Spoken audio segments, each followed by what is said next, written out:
What is up, everybody? I am Is Nefarious, and I am here with another edition of your Saints Row series, which is a series following the New Orleans Saints of the Premier Madden League, which is a connected franchise for Madden 20 on the PS4 system. If you're interested in the Premier Madden League, go to premiermadden.com. As you can see on your screen, you're going to log on to that site. You're going to check out all our great content that we have for you. We got content from Cookieboy as well as Sports Gamers Online. We got a couple other series from Deloitte TV. There's a bunch of stuff to take a look at. So go on that website, take a look at all the content. And if you're interested in applying, go ahead and hit that toolbar on the right hand side. As you can see, we have stats, we have rules. Apply. You would hit apply. It would bring up our application, as you can see on our screen. You would fill that out. It would be sent to our commissioner, and then he'll be able to invite you to a tournament or something that would get you into the league. But without further ado, let's jump it right into the episode. As you can see, we got a frustrated running back to start off. This is a new, if you're not familiar with Madden 20, this is a new thing that they put into the franchise mode. If you play coaches only or play as a coach, you got a bunch of stories that come up during the season. As you can see, I gotta feed the ball more to Alvin Kamara.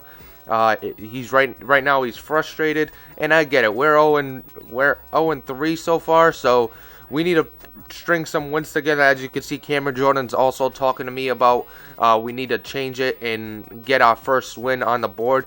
But we are going up against a strong opponent, a really strong opponent in Cookieboy and the Miami Dolphins. They have one of the best defenses in the league. I struggle mightily on offense, and he has a really solid offense that just added a star piece in DeAndre Hopkins.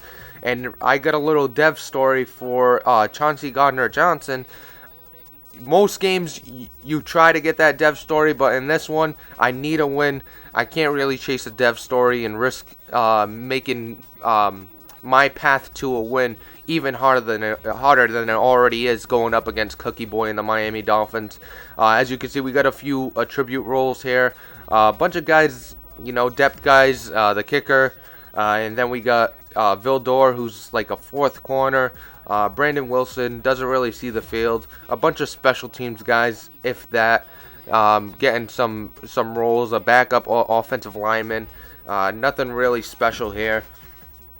Our season has been tough so far. We definitely should have won week 3. If you didn't watch that episode, go ahead and watch that episode. It was a tough loss on a last-second catch by Nelson Aguilar over the top, beating Marcus Williams and Eli Apple.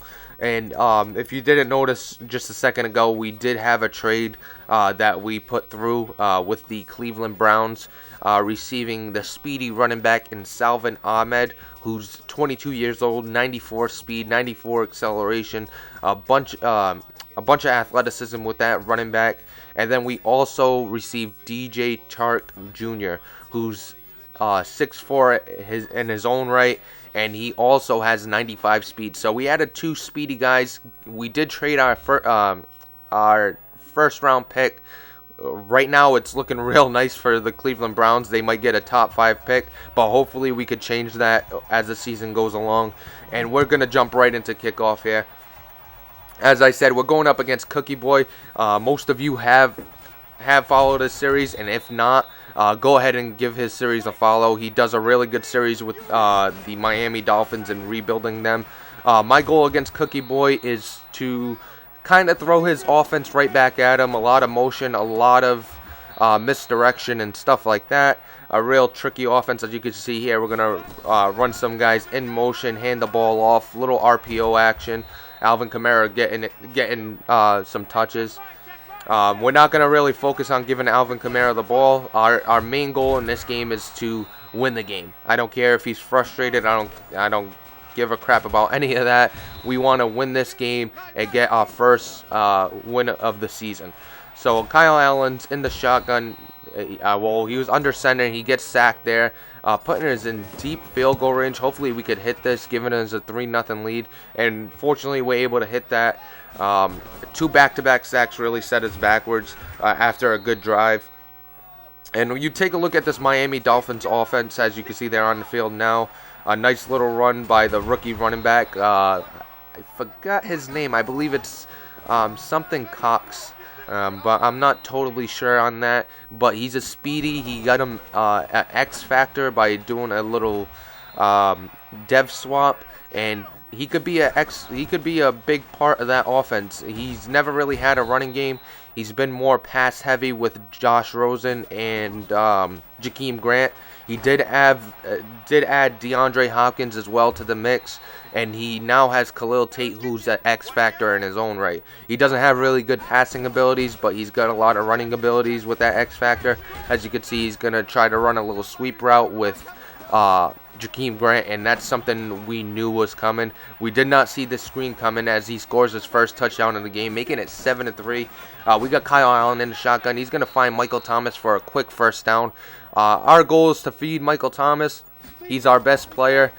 Just like he's going to feed DeAndre Hopkins, his best wide receiver, we're going to feed Michael Thomas. And as you can see, Alvin Kamara with some moves, a nice little juke move and spin move along the sideline, picking up big yardage. And then we're going to hand it off to Salvon Ahmed, the newly acquired running back, and he's going to take it down all the way to the 10, setting us up in good field position, down 7-3. We really need to get a score here. As you can see, it's going to be a nice little tackle on the wide receiver touch pass, and we're going to get a field goal again out of this, making it 7-6. We're not going to win against the Dolphins and Cookieboy if we're going to keep getting field goals. We really need to punch in one. As you can see, we're going to read this really well. I saw him line up.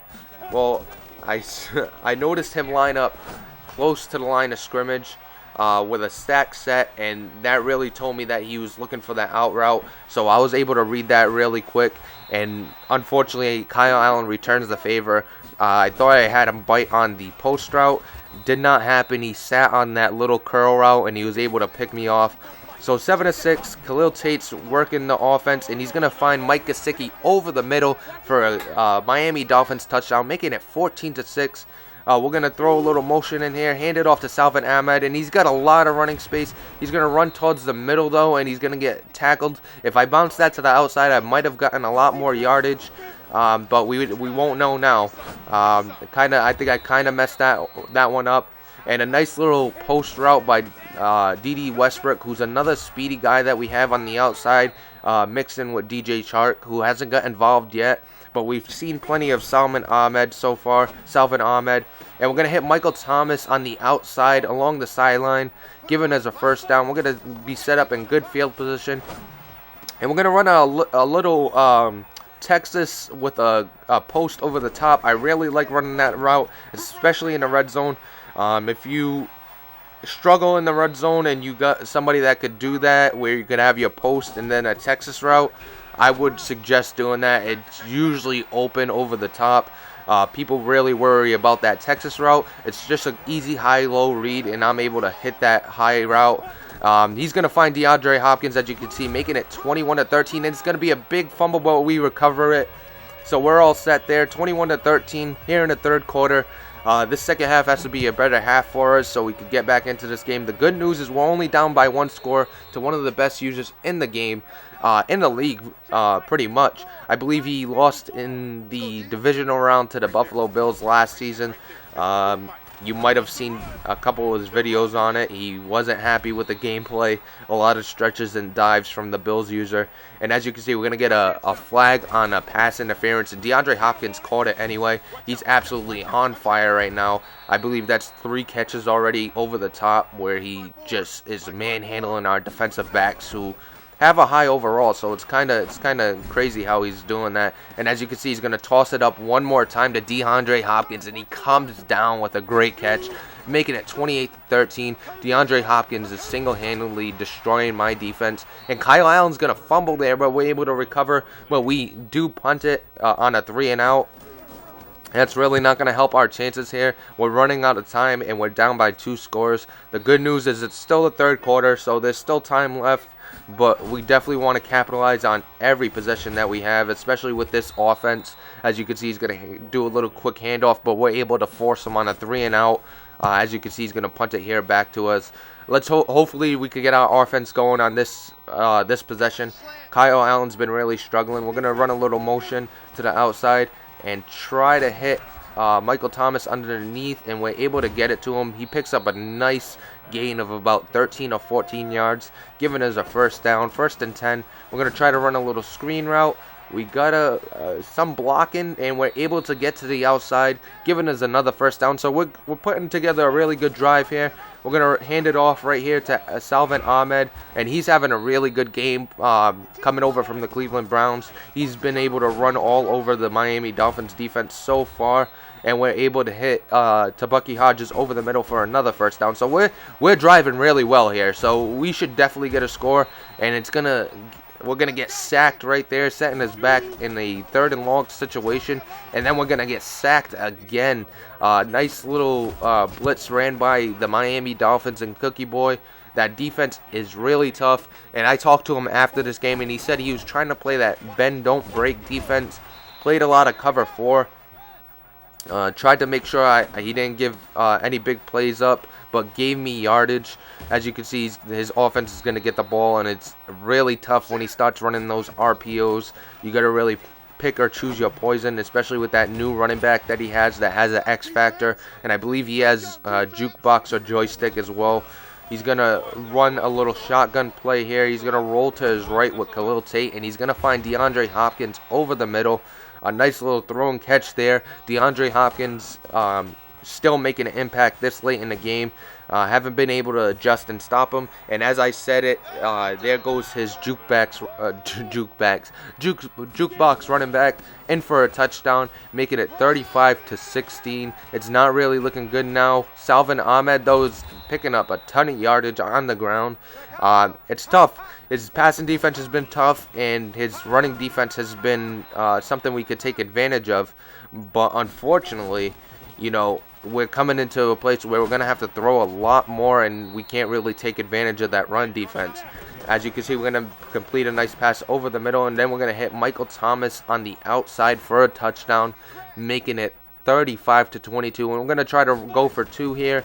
We're going to run a little RPO, and we're able to punch it in with Salvon Ahmed, making it 35-24. The Miami Dolphins are up. He's going to find DeAndre Hopkins over the middle. I believe DeAndre Hopkins finished with over 200 yards in this game. He was absolutely on fire.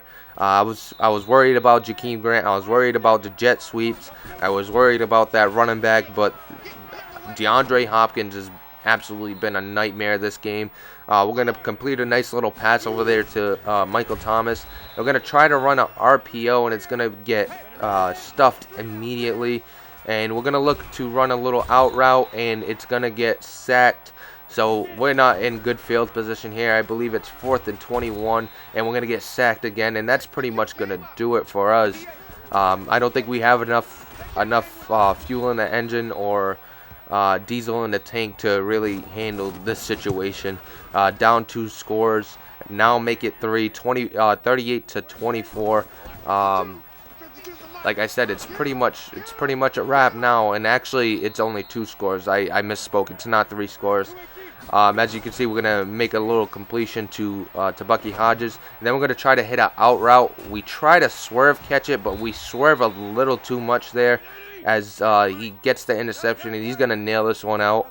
A sign of respect from Cookieboy. He's not gonna try to stat pad at the end of the game. And we're going to move to 0-4. Unfortunately, that's how it is. We moved to 0-4. Salvon Ahmed got his a tribute role from a really good game. So congrats to him, and hopefully we could get him a couple of dev stories as the season progresses. We're definitely going to use him with his speed and his ability. Hopefully we could get him to star, superstar, all that good stuff, and hopefully, you know, he could be a jukebox joystick running back for us. As you can see, Alvin Kamara is not too happy that we didn't include him in our game plan. His morale is going to decrease there.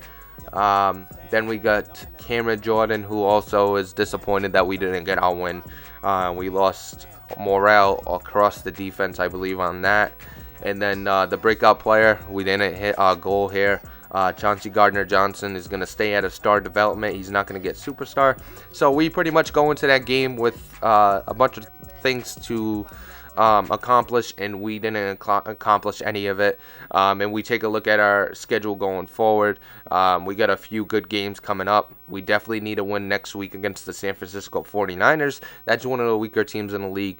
But that's pretty much going to do it for our video. I hope you're enjoying the content. Thank you for subscribing. Thank you for watching. If you're enjoying the content, please like, subscribe if you haven't already, and please comment down below what you would like to see, any tips that you have, because right now we're 0-4 and we really need to change this for the better. Thank you for listening. I am Nefarious, and I am out of here.